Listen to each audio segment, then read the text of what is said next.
Welcome to civil Tamil. நம்ம சேனலில் இன்றைக்கி ஆட்டோகேட் பற்றி பார்க்கலாம். ஆட்டோகேட்டில் முதல்ல ஹோம் பேலட்டில் இருக்கிற ட்ரா டூல், மாடிஃபை டூல் பார்க்கலாம். லைனுக்கு வந்து டைரெக்டாக எல் கொடுத்து என்ட்ரு பண்ணிக்கலாம், இல்லைன்னா ஐக்கானில் கொடுக்கலாம். ஒரு ஐக்கானில் கொடுக்குற ஒரு ஸ்பெஷாலிட்டி என்னென்னா, நம்ம டைரெக்டாக கமெண்ட்லேருந்து ஒவ்வொரு வாட்டி என்ட்ரு கொடுத்து வெளியே வரதில்லை. இப்போ லைனும் கொடுக்கலாம், டைரெக்டாக பாலி லைன் கொடுக்கலாம், டைரெக்டாக சர்க்கிள் கொடுக்கலாம். அந்த மாதிரி நம்ம ஒவ்வொரு வாட்டியும் போய் மாற்றலாம். இப்போ நான் வந்து லைன் செலக்ட் பண்ணுறேன்னா ஒவ்வொரு லைனாக செலக்ட் ஆகும்.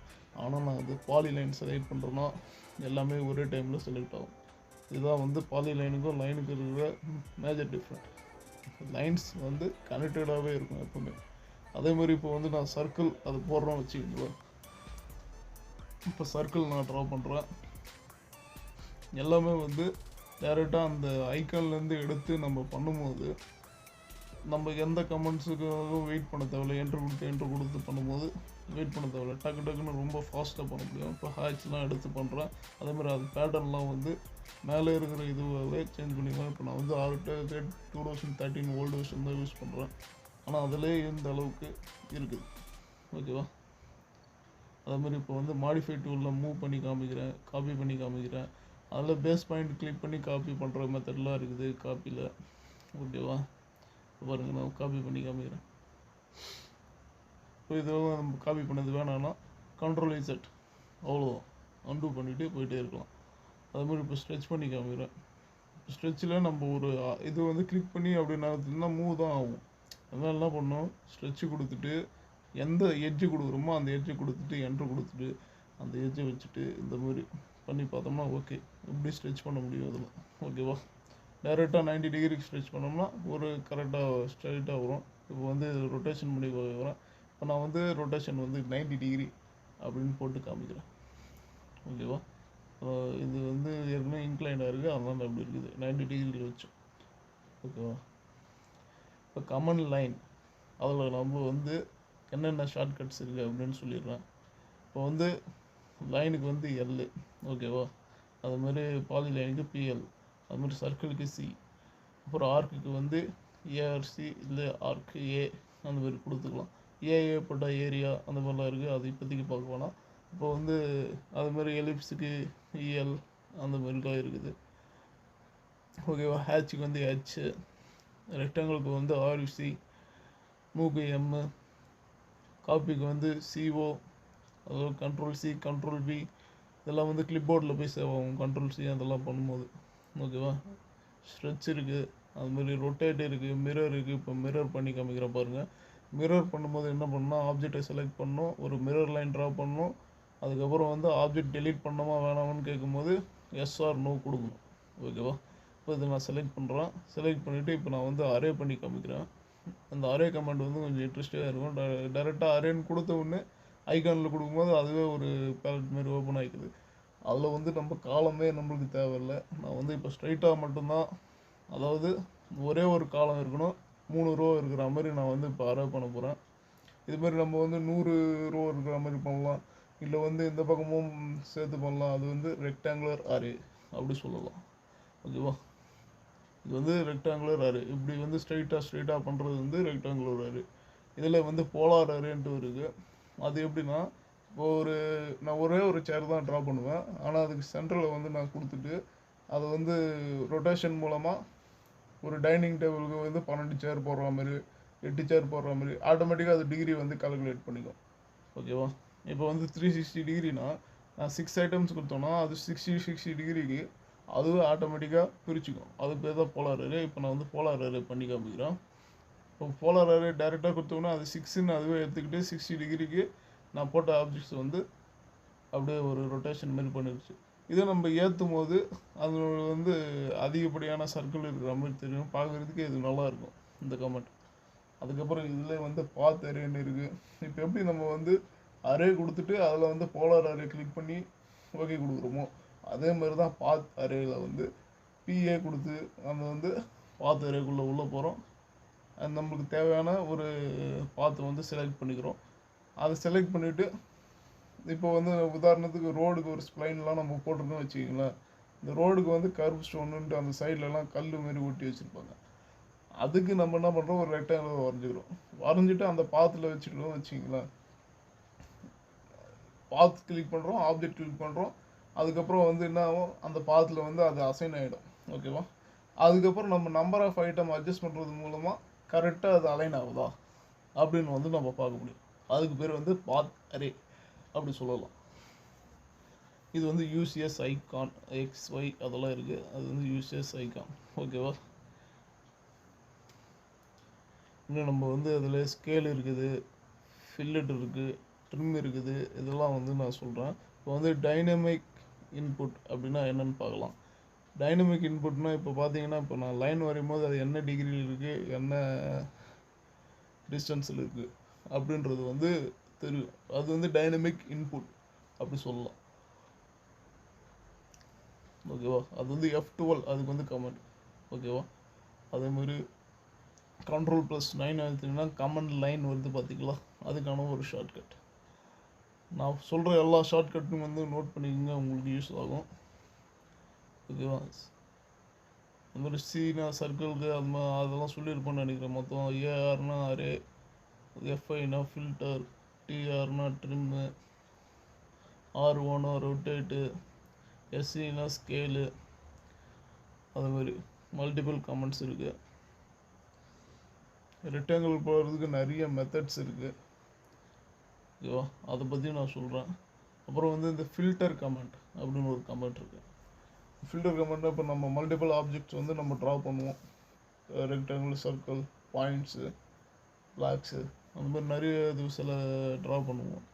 அதில் வந்து இப்போ நான் பர்டிகுலராக எனக்கு சர்க்கிள் மட்டும் வேணும், அதில் எல்லோ கலர் சர்க்கிள் மட்டும் வேணும், அந்த மாதிரிலாம் இருக்குன்னா அது வந்து நம்ம எடுக்கிறதுக்கு வந்து இந்த ஃபில்ட்ரு பண்ணி எடுக்கிற மெத்தட் பேர் வந்து ஃபில்ட்ரு கமெண்ட். ஓகேவா? இப்போ வந்து ரெக்டாங்கிள் ட்ரா பண்ணுறோம். ஓகேவா? ரெக்டாங்கிள், சர்க்கிள், பாலிகன், எனிதிங் நம்ம எது வேணால் நம்ம வரையலாம்.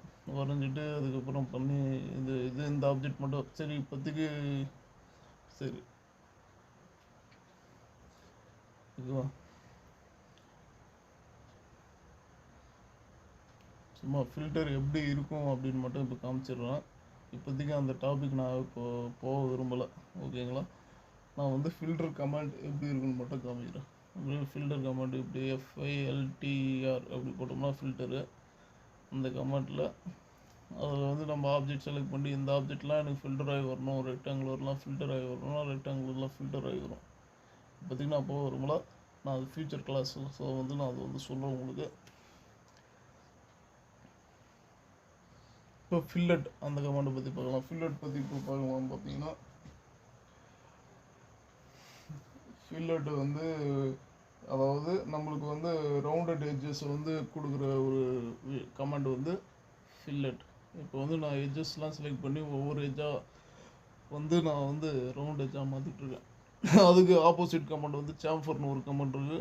அது ரவுண்ட் எட்ஜஸ் இல்லாமல் ஒரு சாம்ஃபர்ட் எட்ஜ், அதாவது அந்த கார்னரில் ஒரு கத்தி, ஒரு கேக்கை வந்து நம்ம ஒரு ரெக்டாங்குலர் கேக்கை கத்தி வச்சு கட் பண்ணால் எப்படி இருக்குமோ அந்த மாதிரி பண்ணுறது வந்து சாம்ஃபர் அப்படி சொல்லலாம்.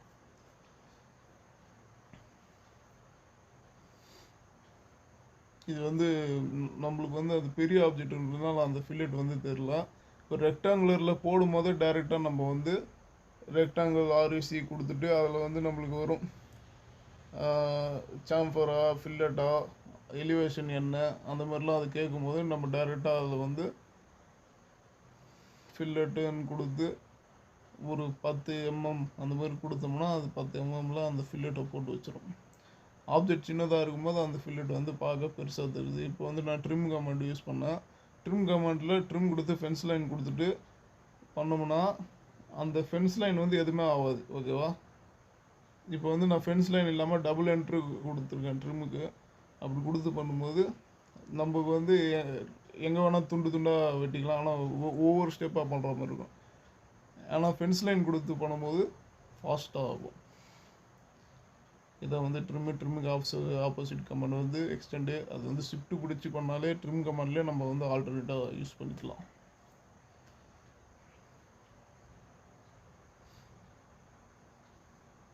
இப்போ ஒரு லைன் வரேன் 0,0 என்று கொடுத்துக்கிறேன்.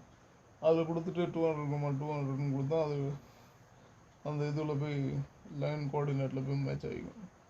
ஆனால் வந்து அதனோட டிஸ்டன்ஸ் என்னவாக இருக்கும், 200 ஸ்கொயர் ப்ளஸ் 200 ஸ்கொயராக தான் இருக்கும். ஓகேவா? இப்போ ஒரு ரெக்டாங்குலர் கொடுக்குறேன். ரெக்டாங்குலர் கொடுத்துட்டு ஃபர்ஸ்ட் எட்ஜ் வந்து 0,0 கொடுத்துட்றேன். செகண்ட் எட்ஜ் வந்து 200 கொடுத்துட்றேன். அது ஃபில்லட் கமாண்டில் இருக்குது, அதனால தான் அது ரவுண்ட் எட்ஜில் வருது. அந்த ரவுண்ட் எட்ஜ் எடுக்கணும்னா என்ன பண்ணணும், மறுபடியும் ஃபில்லட் கமாண்டு போய்ட்டு 0 கொடுத்துடணும். அப்போ வந்து அடுத்த வாட்டி நம்மளுக்கு வந்து அந்த ஃபில்லட் வராது. ஓகேவா? 0.0 அப்படி கொடுத்துட்டோம்னா அடுத்த வாட்டி அந்த ஃபில்லட் வராது.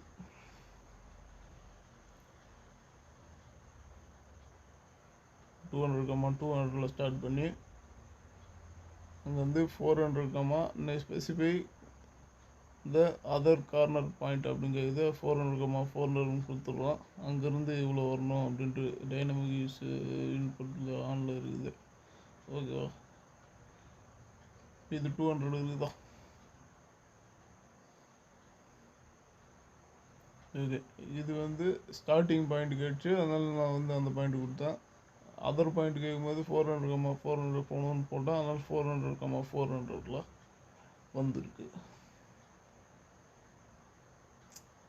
இதே ரெக்டாங்குலருக்கு வந்து நிறைய மெத்தட் இருக்குது போகிறதுக்கு. ரெக்டாங்குலர் ஏரியா கொடுத்துட்டு ஒரு சைஸ் கொடுத்தோம்னா ரெக்டாங்குலர் க்ரியேட் ஆகும். அதே மாதிரி டைமென்ஷன் கொடுத்துட்டு இப்போ வந்து எக்ஸ் டைரெக்ஷனில் இந்த டைமென்ஷன் அப்படின்னு கொடுக்கணும், அப்புறம் ஒய் டைரெக்ஷனில் இந்த டைமென்ஷன் அப்படி கொடுத்தோம்னா ஆட்டோமேட்டிக்காக அது வரும். பாசிட்டிவில் கொடுத்தோம்னா ஃபஸ்ட் குவாட்ரண்ட்டில் வரும், நெகட்டிவில் கொடுத்தோம்னா அதுக்கேற்ற மாதிரி அந்த குவாட்ரண்ட் எப்படி இருக்குதோ அதுக்கேற்ற மாதிரி மாறும். கரெக்டாக? இப்போ வந்து டி அப்படி கொடுத்தோம்னா டைமென்ஷன் ஸ்டைல் மேனேஜர் போகும். இப்போ அது எனக்கு இப்போதைக்கு நான் அடுத்த கிளாஸில் சொல்கிறேன், அப்போதைக்கு தேவையில்லை. டிஏஎல் அப்படி கொடுத்தீங்கன்னா டைமென்ஷன் அலைன்டு. ஓகேவா? டிஎல்ஐ அப்படி கொடுத்தோம்னா டைமென்ஷன் லீனியர். ஓகேவா? 400, 400 தான் இருக்குது.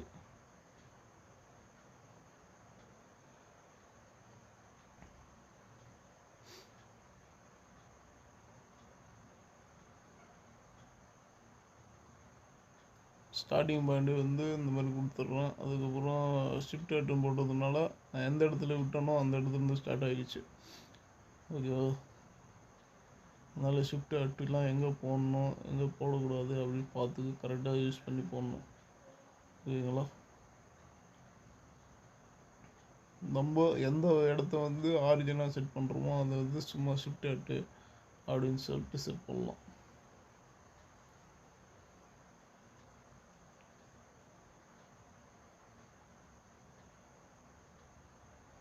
எப்பவுமே டிஎல்ஐ கொடுத்து பண்ணுங்கள். நம்ம ஏதாச்சும் இன்க்ளைண்டான இது வந்துச்சுன்னா டிஏஎல் அந்த மாதிரி டைமென்ஷன் அலைன்டு வந்து நம்ம வந்து ஸ்லோப்பான ஒரு லைன்ஸுக்கெலாம் வந்து யூஸ் பண்ணிக்கலாம். சரியா? இந்த மாதிரி நிறைய இது இருக்குது. இப்போ இந்த ஹோமு, இன்செட்டு, அனோட்டேட்டு, அதுக்கப்புறம் layout, parametric, manage, output, plugins, online, express tools அந்த மாதிரிலாம் இருக்குது பார்த்தீங்களா? இதெல்லாம் மொத்தமாக சேர்ந்து வர இடம் வந்து ரிப்பன் அப்படி சொல்லுவோம். ஓகேவா? அது மாதிரி ஹோம் டேபு, இன்செட் டேபு, அனோட்டேட் டேப்லாம் இதில் டேப்ஸ். இது வந்து ட்ரா பைலட்டு, மாடிஃபை பைலட்டு, அதெல்லாம் ட்ரா டூலு, அதெல்லாம் டூல்ஸ். ஓகேவா? தேங்க்ஸ் ஃபார் வாட்சிங் சிவில் லேர்னர் தமிழுக்கு. நான் வந்து நிறைய ஷார்ட்கட்ஸ்லாம் சொல்கிறேன். ஓகேவா? ஏரியாவுக்கு வந்து ஏஏ அப்படி போட்டிங்கன்னா அது ஒரு ஷார்ட்கட்டு. அப்புறம் வந்து ஆர்க் இருக்குது, பியில் வந்து பிளாக் இருக்குது, பிளாக் எடிட்டர் இருக்குது, அந்த மாதிரி. அப்புறம் பிரேக் லைன்ஸ் இருக்குது, அந்த மாதிரி. இப்போ சியில் சர்க்கிள் இருக்குது, காப்பி இருக்குது, சாம்பர் இருக்குது, அந்த மாதிரி. தேங்க்ஸ் ஃபார் வாட்சிங் சிவில் லேர்னர் தமிழ்.